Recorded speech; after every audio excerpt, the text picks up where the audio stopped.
Kuya Jeremy. Sige, Kuya Jeremy, sama ka kito.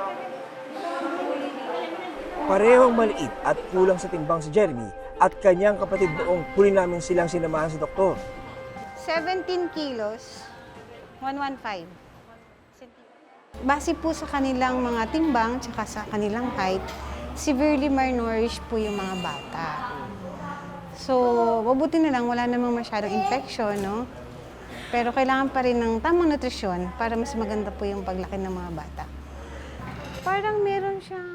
Napansin din noon na may problema ang kaliwang braso ni Jeremy. Kwento ni Nanay Malu, aksidenteng napilay noon si Jeremy. Mula noon ay hindi na niya naigagalaw ang kanyang kaliwang braso at kamay. Okay, hindi naman masakit, Jeremy. Walang masakit dito. Wala talaga nararamdaman. Pero pag ganyan, may nararamdaman ka pa? Wala. Walang nerves. Wala daw siya nararamdaman. Kahit kukurutin mo siya. Wala. Anong best approach nito, Doc?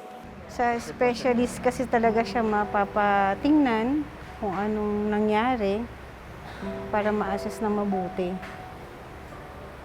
Yung may expertise na nerve. Yes. Yes, sir. Ganun na lang po. At kung may magagawa pa. Dito po kayo, Okay. Nanay. Dito po yan. Ipinasuri namin ulit ang panganay na si Jeremy. It's okay. Okay. So, he cannot really move his arm, but he can move his fingers, Doc. Okay. Okay. May nagbago kaya sa kanyang kondisyon?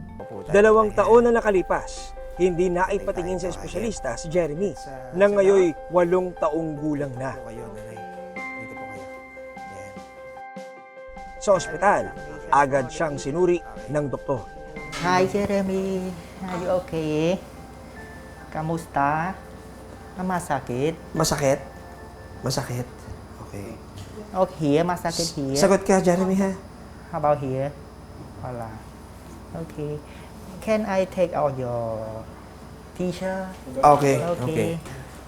It's okay. It's better. You can sit. You can Okay. sit here. Yeah. Ayan. It's okay. Okay. Okay. Can you rest your hand? Do like that.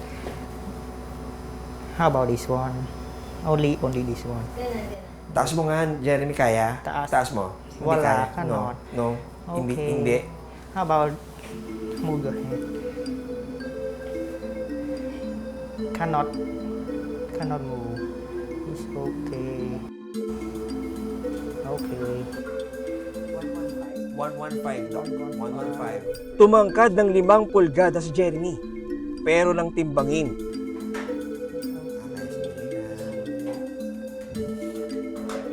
Lumalabas na 1 kilo lang ang ibinigat niya sa loob ng 2 taon.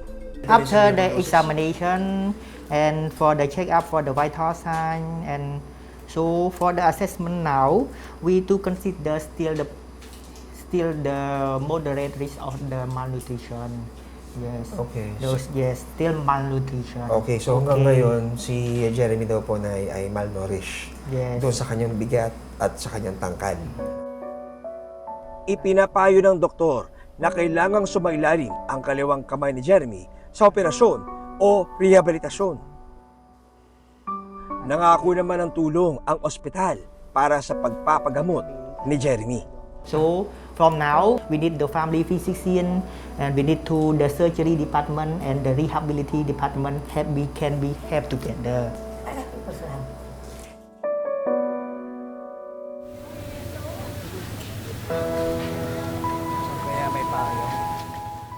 Isa pang tulong ang ibinigay kay Nanay Malu.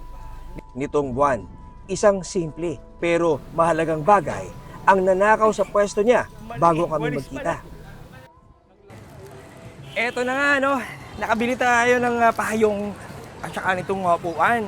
Sabi kasi ni Nanay Malu, ninakaw na yung kanyang payong. Nakita natin kanina talagang sobrang hirap ng sitwasyon niya. Sobrang init ang panahon, wala siyang silong. Kaya eto, sana makatulong sa kanya. Tara!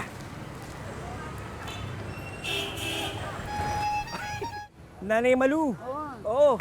Naalala mo yung breaking news mo sa amin kanina? Sabi mo, nasaan yung payong mo dati? Ninakaw. Oo, huwag kang mag-alala. Kasi mayroon kaming sorpresa para po sa inyo, Nanay. Eto. Ayan. Nanay. Iuwi ko na yan sa amin. Ay, uwi. Ikaw gagamitin mo to dito. Ito nga gagamitin ko na dito. Oo. Pag uwi ko na. Ayan, oo. Nanay, may bonus pa. Nanay, oh, may upuan ka na. Ay. Try mo nga, Nay. Subok mo nga. Subok.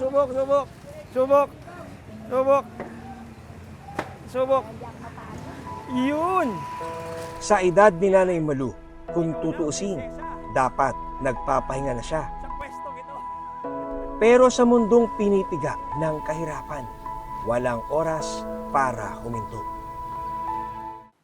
Maraming salamat sa pagtutok sa Eyewitness, mga kapuso. Anong masasabi nyo sa dokumentaryong ito? I-comment na yan at mag-subscribe sa GMA Public Affairs YouTube channel.